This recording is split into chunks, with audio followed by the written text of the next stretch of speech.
Hello and welcome back. Apologies for any technical difficulties we've been having. Fortunately, we're here in plenty of time for the start of this race, and all of tonight's action is going to be brought to you thanks to our friends at Ricmatech.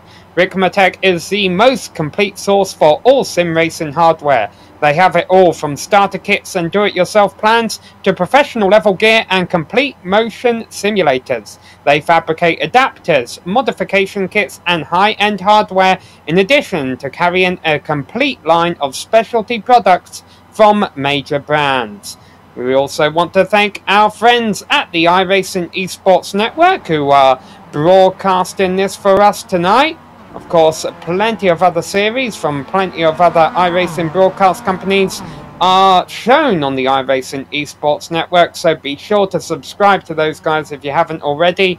There's racing going on pretty much every single day of a week. Oval racing, road course racing, you name it. Even, of course, some good old-fashioned dirt racing out there as well. But that's not what we have here tonight. Nick, what do we have here tonight? We have round 3 of the Advanced Mazda Cup. This is an official iRacing series, a very popular one at that. Round 3, like I said, one of 4 drop weeks, and this is one of the 9 25-minute races, and we're expecting about 15 laps tonight. 3 of these races this season are 45 minutes, just a 25-minute sprint for these guys tonight. Open setups with a fuel limit, so we shouldn't have to see any pit stops tonight. The 25 minutes won't require a pit stop for fuel. This is an iRacing official series, so we have official points and our normal 17 incident cap.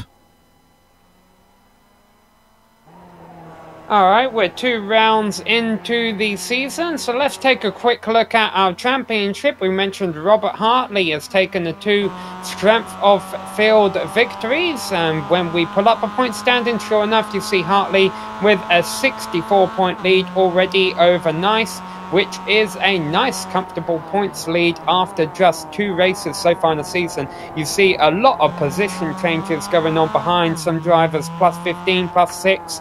Obviously, they're all going to be bouncing around in the early rounds of a championship before we get settled in. This is definitely the time of the season, Nick, though, when you want to be scoring big and getting points so that you get a good championship campaign going on, and that is exactly what Hartley is doing right now.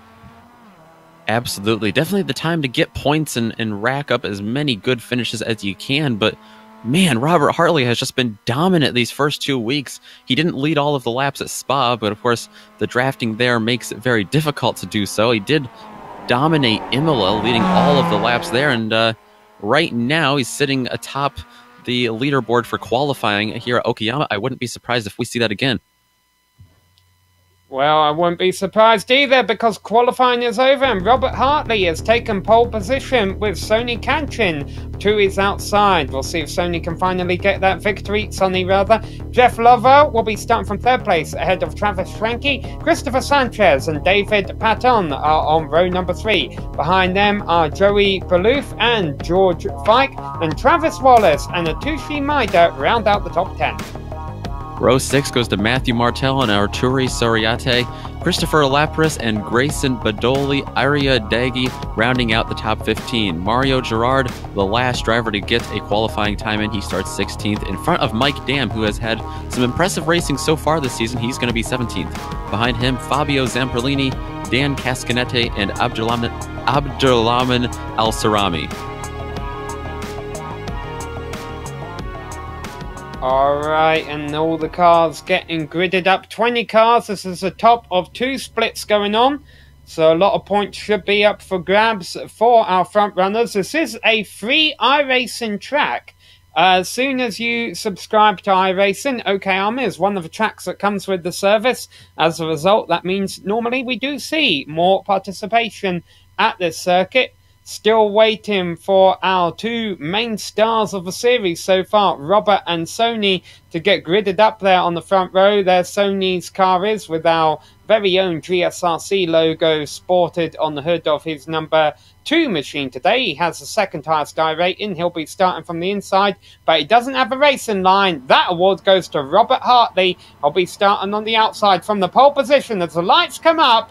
25 minutes of racing, about to get underway, the lights off and away they go. It's a nice start by Robert, not so much by Sonny. He's going to have to hold off Jeff Lovell here into the first corner. He comes across to take the racing line, filters into second place. Jeff in third, Travis and Christoph remain fourth and fifth where they started.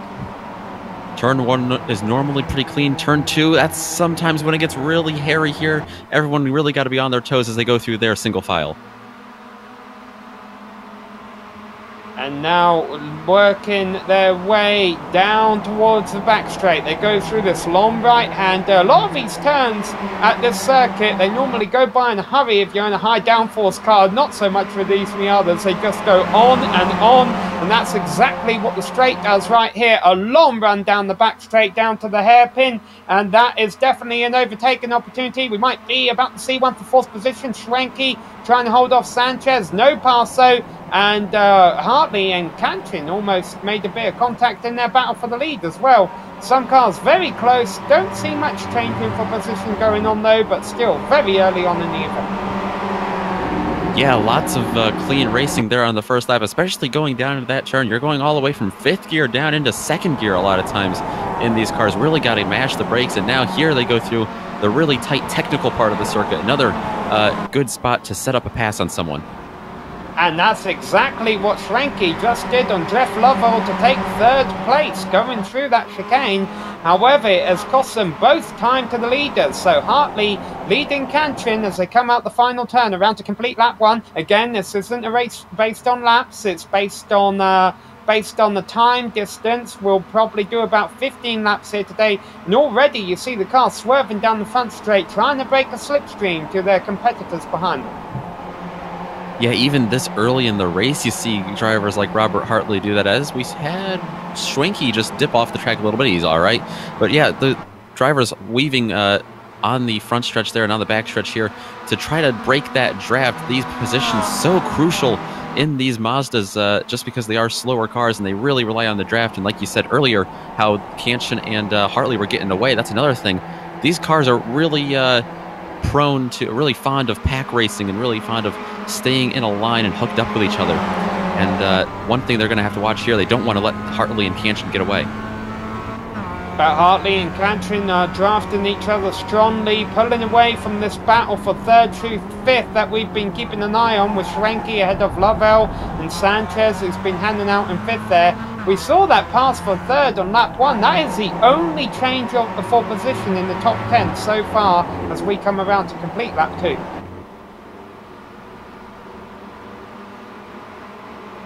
Things have been a bit dicey towards the second half of the field. Now Fabio Zampolini, he actually lost the connection before the race started, so we only had 19 cars start this race. All 19 still running out there, covered by about 10 seconds, with Robert Hartley leading the field around. Hartley had a really good lap there. Cantrin not quite staying with him as much as he was before. That's got to be something Cantrin's got to worry about if he wants to get this win early in the season. If he wants to win it all this season, he cannot let Hartley get away. I've got to imagine of someone of Cantrin's caliber here, Nick.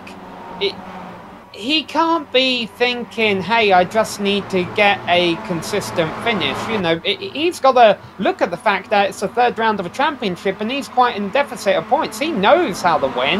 He hasn't forgot how to win. He's just hit a couple of misfortunate events at the end of the first 2 races.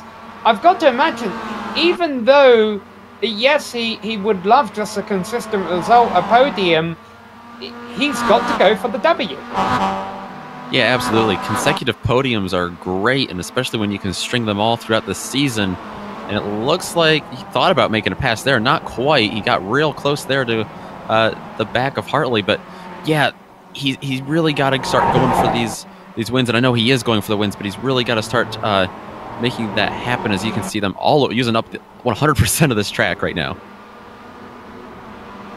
Well, they're using 100%. Obviously, they've got to be careful with the track limits. We saw what happened at the end of a race at Imola. When you abuse the track limits too much and you get on each other's fenders a little bit too much, you can abuse that incident cap limit, which is 17 points. This is an official iRacing series race. So, and these two drivers here, racing side by side, keeping it clean. That's what you've got to do. Race hard, but race clean, and that way you won't get disqualified by the end of a race. Good battle going on here for 18th in the back, it looks like. It's pretty much at the tail end of a field, but that's definitely not to say anything bad about these drivers. Once again, this is a top of two splits. All of these drivers have proven themselves in iRacing. If these drivers had a slightly lower I rating, they would be racing for the win down in the second split.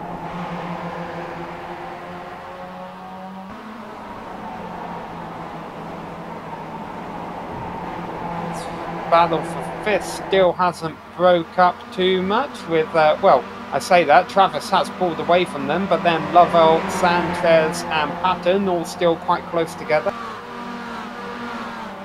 Yeah, it's just a matter, you see all of these cars down the backstretch here stringing together. It's, you make a move and then a bunch of people will make a move on you. You don't want to get freight trained, but at the same time you can't quite block down into a turn here. It's really a matter of just waiting for the person in front of you to make a mistake a lot of times. And one driver behind this pack running in 7th place where he started, that's Joey Balouf. And he actually got a bit of an award from last week's race. He was the hard charger of a race, along with Dan Blake. Joey Balouf hasn't moved up any positions from where he started, but to his credit, he had a good qualifying session, 7th place in the number 11 machine. So let's see what Joey can do in this race. And I love that shade of orange. Orange is my favourite colour. I've always got to root for the guys in the orange cars.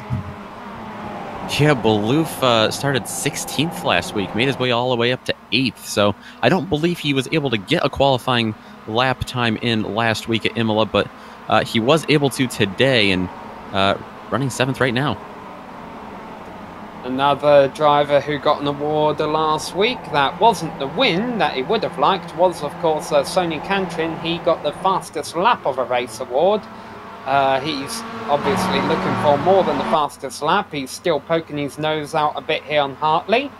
For those of you who saw the season opener at Spa but didn't catch last week's race at Imola, this 25-minute race means they will not have to pit for fuel. This is a straight-out dogfight all the way down to the checkered flag, which is only 17 minutes away. And right now, less than a second separating Hartley and Cantrin as they work their way down the back straight once again. And Cantrin, poking his nose out, not going to do anything. Yeah, I've been seeing Cantrin take a peek there just about every single lap, almost getting side by side with Hartley there. Cantrin really needs some good results. He got DQ'd the last two races, the first two races of the season, Spa and Imola. That is in the SOF races, at least. 17th at Spa was his final results, 14th at Imola, despite leading laps in both of those races. Definitely looking for a much better result today. So work our way back up a hill. Oh, a big moment for Maeda. Tushri Maeda running in 10th place. He really lost the back end of his car, and that's going to cost him a position to Mike Dam. Oh boy, Mike Dam didn't set a time in qualifying. And into the pits is coming Travis Wallace. Not sure what all that's about. So, Mike Dam about to make up a couple more spots. He started 17th, now he's going to be up to 10th. But Maeda, his car's gone away from him a little bit. He's dropping back positions. Yeah, I'm not sure what Travis Wallace's problem is now. Possibly something to do with hardware, but Mike Dam did not get a qualifying time in today. Yeah, he's had an amazing couple of races so far. He wasn't able to make the SOF race last week, actually, but a second place at Spa to open the season, despite not leading any of the laps. Great race for him, despite all of that, though. So we're going to get a replay here of... okay, so this is the tail end of a replay. Here we go. There's the rear end of Maeda's car just stepping out there in that chicane. That's definitely not a place where you want to be sliding around. I know it's slow portion of the racetrack, but it's also very slick. I've seen lots of cars spin around at that part, Nick.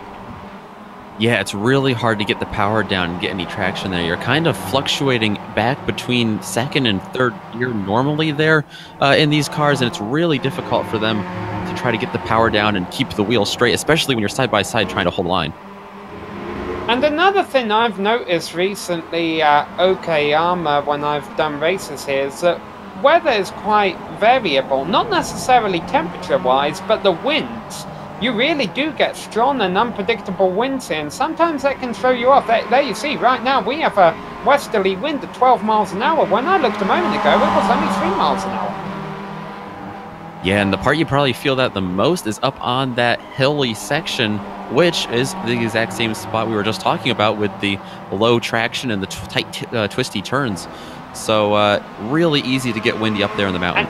And Cantrin got alongside Hartley for the lead. He's definitely in attack mode right now. He just hasn't been able to make anything happen. But he's getting aggressive here on lap number 7. Here he goes, looking down the inside. It's got to make it stick. It's a really fast corner, and it looks like Hartley's going to do the same thing. This corner here, all about momentum. Who will get the run going down the backstretch, and will there be any draft in effect?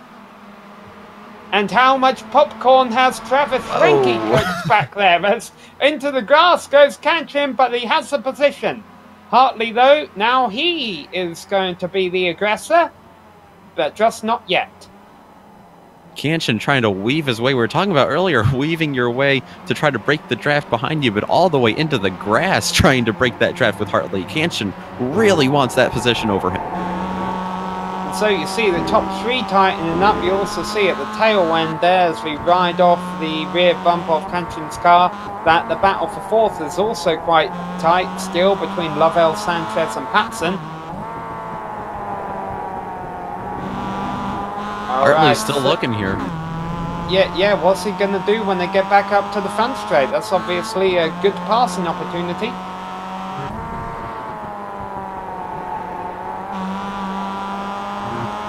And like you said, Travis Schwenke right there, he definitely closed the gap when they were running side by side there. He's sitting in 3rd. He's been sitting there the whole race after making the pass early for that position after qualifying 4th. But it would probably take something a little more drastic than just that side-by-side racing, because while he has closed the gap, just not real significantly. Oh, and Schwenke spins! From 3rd place, recovers, no he doesn't, he's spinning right in front of that pack for 4th, they all get by him. Another 3-car pack is coming through the turn now, but he turns off the racing line. So Schwenke's going to drop all the way outside the top 10 here. Really close call for Jeff Lovell there, who was coming through, and Christoph Sanchez and David Patton, they had no clue because they were just following the rear end of Lovell. But you see here, Travis Schwenke looks like just overdriving it. He knew he was closing the gap just a bit and outbraked himself, it looks like. Well, we talked about how windy it is because of the way we're situated in the mountains. That could have contributed to that, or but perhaps he was just trying to get a bit optimistic, knowing Cantrin and Hartley were right ahead of him. Battle for 3rd, here we go. Lovell and Sanchez, this was about 4th, it's now a battle for 3rd with Schwenke out of the picture. Yeah, I think Lovell had to check up there just momentarily for Schwenke, and that really caused all the momentum to shift to Sanchez and Patton. Now, I don't think they're going to be able to get that position here. I think Lovell is going to be able to hold him off, but yeah, quite the gaggle that caused behind them. Some great racing going on here at the Okayama circuit for round 3 of the Advanced Mazda Cup series here on the Global SimRacing Channel. The series is also covered on the iRacing Esports Network. If you haven't subscribed to those guys, be sure to do it. There's plenty of great racing all the time, and we've got one here with a battle for the lead, a good battle for 3rd, and also I'll be interested in seeing with Schwenke outside of the top 10, how far can he rally his way back up through the field? Should be interesting, especially since we don't really have any single cars left on the track. They're still all, like we were talking about earlier, in these strings and strands of cars, 2, 3, and 4 cars per train, and that draft really making it interesting, as always, here in the Mazda series. Giving the iRacing Esports Network guys a shout out. I hope Schwenke has gone and got some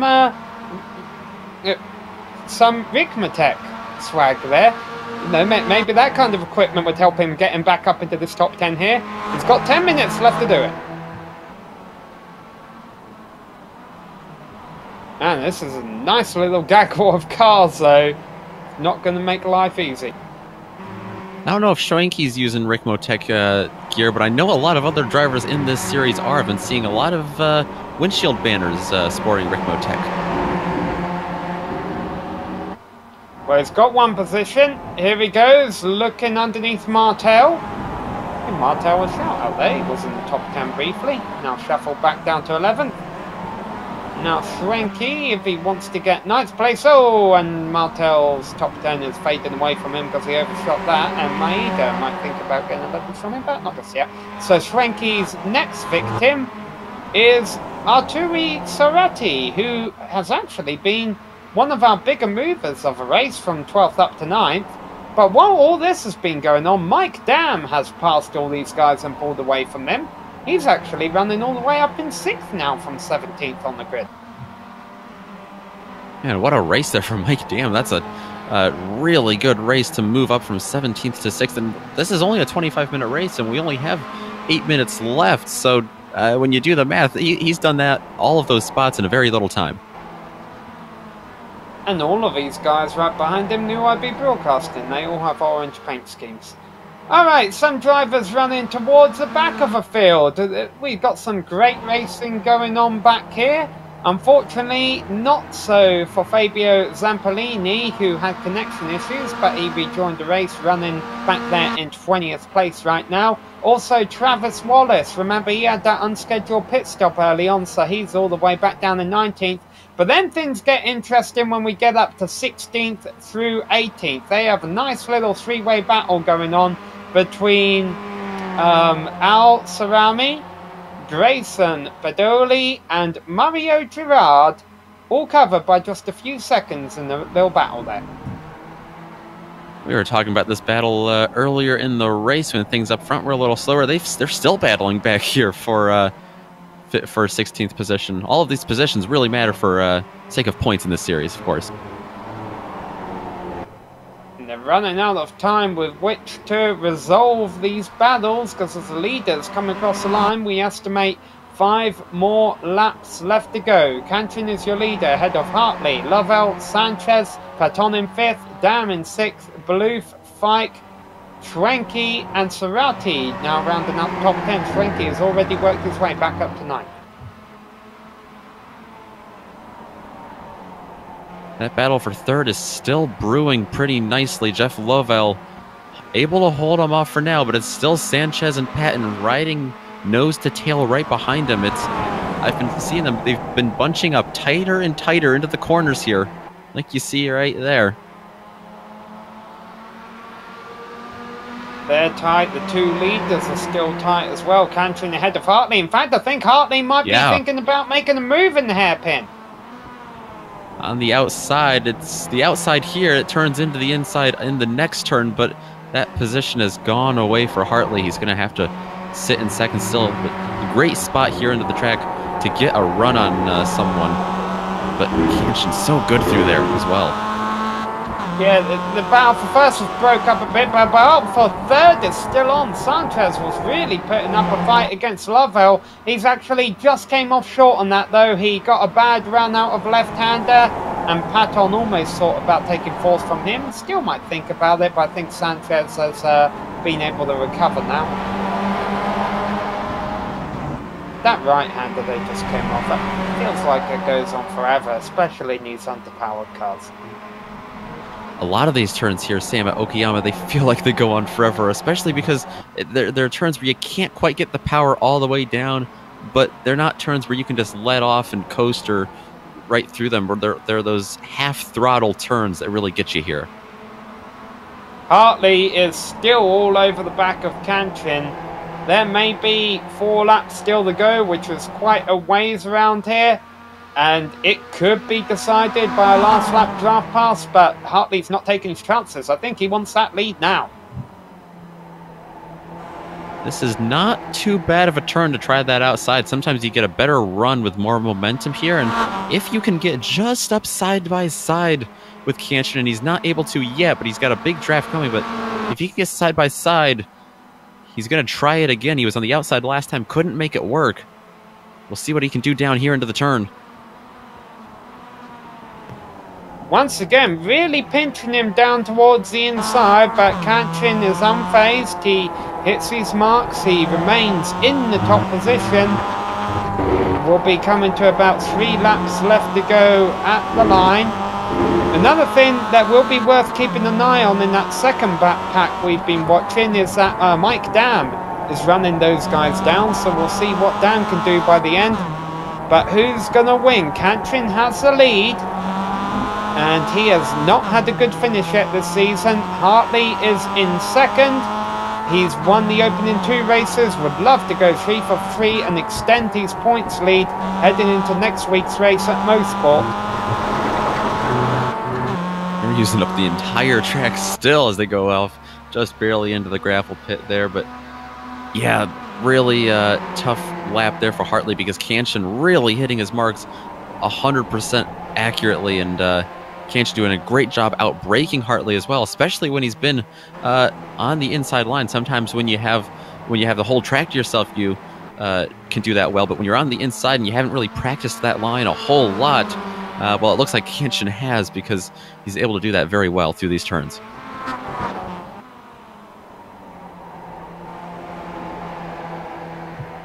Still little battles going on all throughout the field, but obviously as the clock winds down, we want to keep an eye on these leaders and see who will walk away the victor here at Okayama today. Once again, Hartley doing the exact same thing he does the previous couple of laps and look to the outside, except this time he's not alongside him. He's just gonna run behind him. I don't know if he's trying to pressure Sony into a mistake. I have a feeling when you have an I rating of 8,000 or 9,000, whatever these two do, mistakes are hard to come by. I think what Hartley needs to do there is try to duck back in right before the turn. Even though he was side by side, needs to duck back in and then wait for Kanchan to slide out just a little bit and be able to stick his nose up there. I think he'd have a better shot at that spot, and I think he knows that. He's just waiting to time that perfectly. Once again, Sanchez got beside Lovell for 3rd place, but once again it didn't work out for him, and it remains Lovell, Sanchez, Patton and Mike Dam in 6th, creeping ever closer. Unbelievable race. I know we were talking about it earlier with Mike Dam, as those 3 cars ahead were a little further off there into the gravel, but Mike Dam, yeah, started 17th up to 6th and chasing down a top 5 right now. It's unbelievable. And yeah, it's easy to say, well, Mike Dam didn't qualify and he has number 4 on these cars, so he has a good I rating and we should expect this from him. But let's not forget, this is also the top of 2 splits going on during an SOF race. I mean, this was a high strength of field, and nothing higher than the strength of field and the great driving being demonstrated by these top 2 all race long. It is a drag race down the back straight and Hartley is pulling out ahead. This is the best run Hartley's gotten yet when he's chasing down that lead. But will he be able to keep it? Kanchan still has the inside, drifts out a little bit. There may have been a little bit of contact there. They'll have to adjust their wind mirrors going back down the front straight, but right now they're still side by side, and into the gravel goes Kanchan. Hartley has the inside. They come back out onto a short shoot here. Still drag racing. This is about 3 turns they've been side by side now. Now they're into the chicane. Hartley the inside. That's where he needs to be. Kanchan needs to stay alongside him. He does. He's still got his nose in there, and he gets his car alongside. Still can't pull ahead. Make up 5 turns they've been side by side. Hartley trying to use a wider line here, maybe keep his foot in the gas a bit longer, and as they come across the line this time by, it will be 1 lap left to go with Kanchan and Hartley nose to nose as they go down the front straight. Wow. Unbelievable battle for the lead here. I don't know if this is going to be a difficult set of turns here to try to go side by side and then keep all that speed and track position. What can Hartley do on the outside? Almost contact made there. And finally they get back to single file with Kanchin ahead, but for how much longer is Hartley's going to try and do it all again? They work their way down the hill into this tight right-hander, which will lead them back out to the back straight. What's Hartley going to do this time? Very late on the brakes, they're almost touching. Will it be a drag race down the back straight again? Now they are touching. Just a little bit of contact. It broke up their momentum just a little bit. They don't care. There's still going to be a drag race down the backstretch, and it is going to be Kanchin who has the inside, but that outside is going to turn into the inside once they go around this turn, and they're 3 wide behind them for a battle for third as well. Oh, but sideways. There's contact for the lead. Yeah, there was contact there. Kanchin got into the rear fender of Hartley's car. It upset him a little bit, but the war is not over for Hartley. And as you mentioned, a great battle going on for third, but that's just gone south because Lovell is off. But we're going to keep an eye on the battle for the lead as they come through the last couple of turns. Coming to the checkered flag. Kanchin is ahead. Is he about to... Oh, Hartley looking down the inside. 3 turns to go. Hartley's got to set him up here. This is the last turn, but Kanchin just has to hold him off on the inside here. I think Kanchin's going to have it. It's going to take one heck of a run here from Hartley. I think we have a championship on our hands because Hartley's going to finish second, but today is going to belong to Sonny Kanchin. And the battle for third isn't over. It looks like Sanchez is going to get that one. Sanchez in third, Patton in fourth, and it looks like Mike Dam is going to fight his way all the way up to a top 5 position. So, how far back has Lovell fallen? He's all the way back in 15th place. He's got going again. But let's get a replay of this because things really got ugly coming out of a hairpin. And you mentioned they were 3 wide down the back straight, Nicholas. When they came out of that hairpin, they were Noah's Ark, 2 for 2, and there just wasn't enough room for all of them. Absolutely. Take a look at it here, and like we were saying, 3 wide there. Looks like Mike Dam came up and joined them. You know, why not 3 wide already? He was looking to almost make it 4 wide, thought better of it, but wow, coming down into the tight hairpin, and Lovell just not enough room for someone. It happened to be him. Well, so great battle for the win, a great battle for third. I'm sure Lovell won't be too pleased with how it all finished, but I'm sure Sonny Kanchin will. He is your winner here today at Okayama, and we will be able to talk to a few of our drivers and give you a full race rundown in just a few moments here on GSRC.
Hello and welcome back to Okayama, where we just witnessed round 3 of the Advanced Mazda Cup series here on the Global SimRacing Channel. You can also check out this series race in action on the iRacing esports network.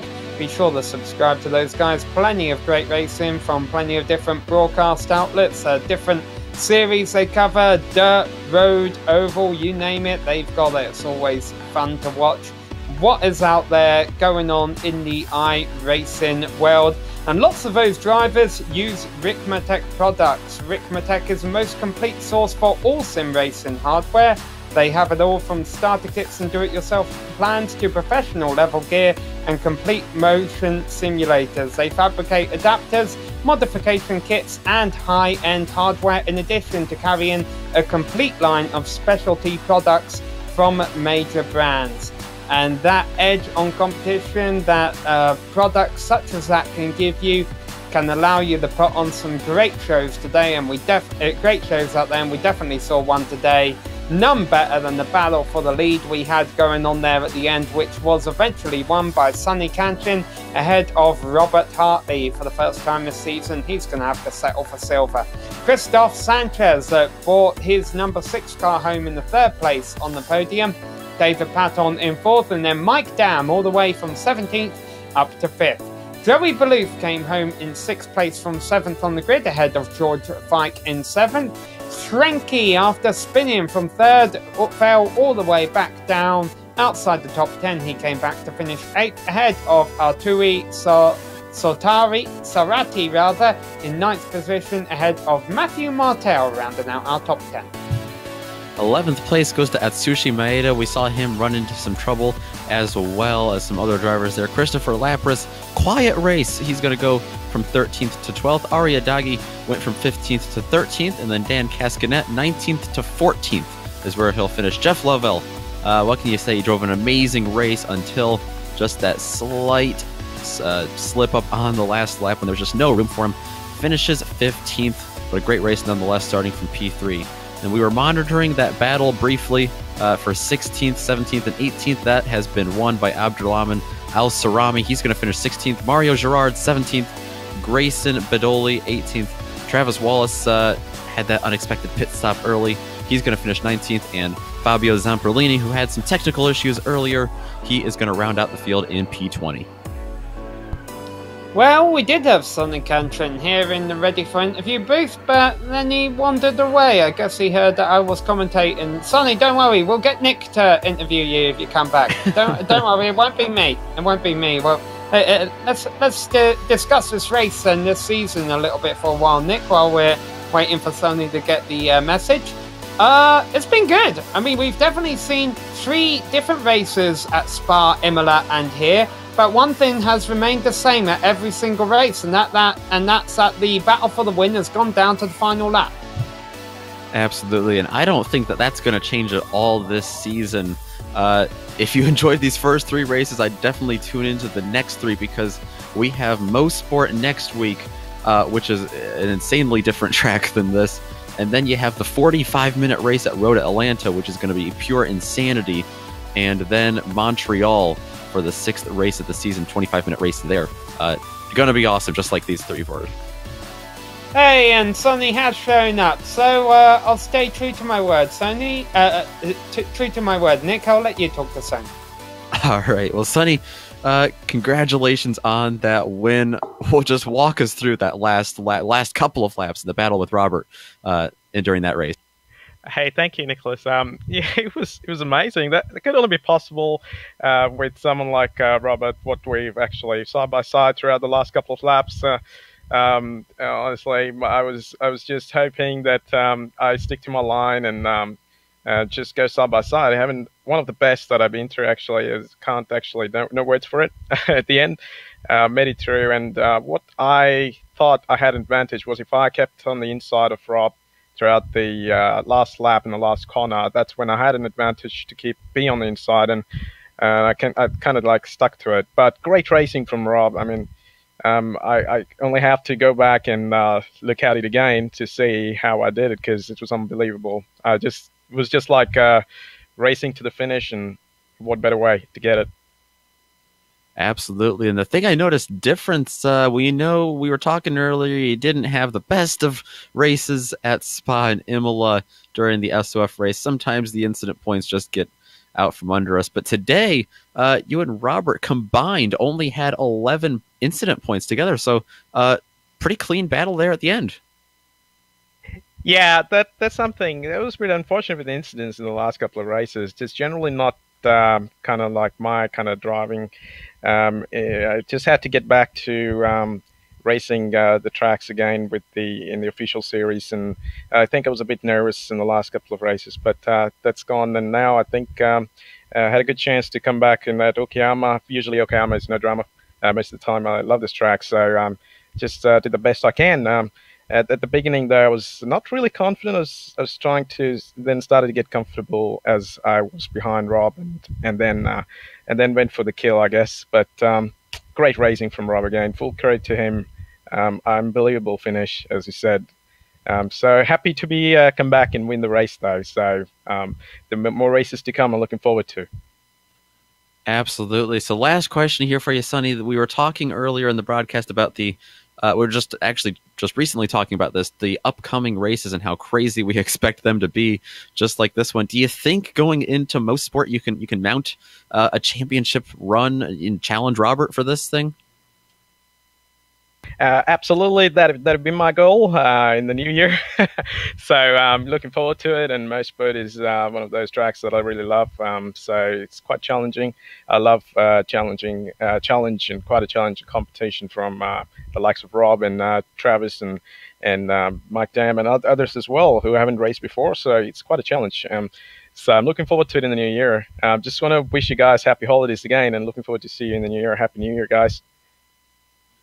Absolutely. Happy holidays to you and all of the other drivers as well. And of course, everyone watching, but we will keep that in mind going into next week at Canada. Going to be a good one for sure. Yeah, sure thing. Thanks very much to the team at GSRC for broadcasting this as well. Nicholas and Sam, I wasn't avoiding you. I was looking for you. So sorry. I'm not that hard to find. You just follow the sound of my voice. Yep, gotcha. I'll replay the broadcast. No worries. Thanks, guys, and thanks, Joe, again. Everyone at GSRC. See you next time. Alright, and that was our race winner for the first time this season, Sonny Cantrin. Well, that is going to wrap up today's broadcast here from Okayama, but join us the same time next week where we will watch Round 4 at the Canadian Tire Motorsports Park, otherwise known as MoSport.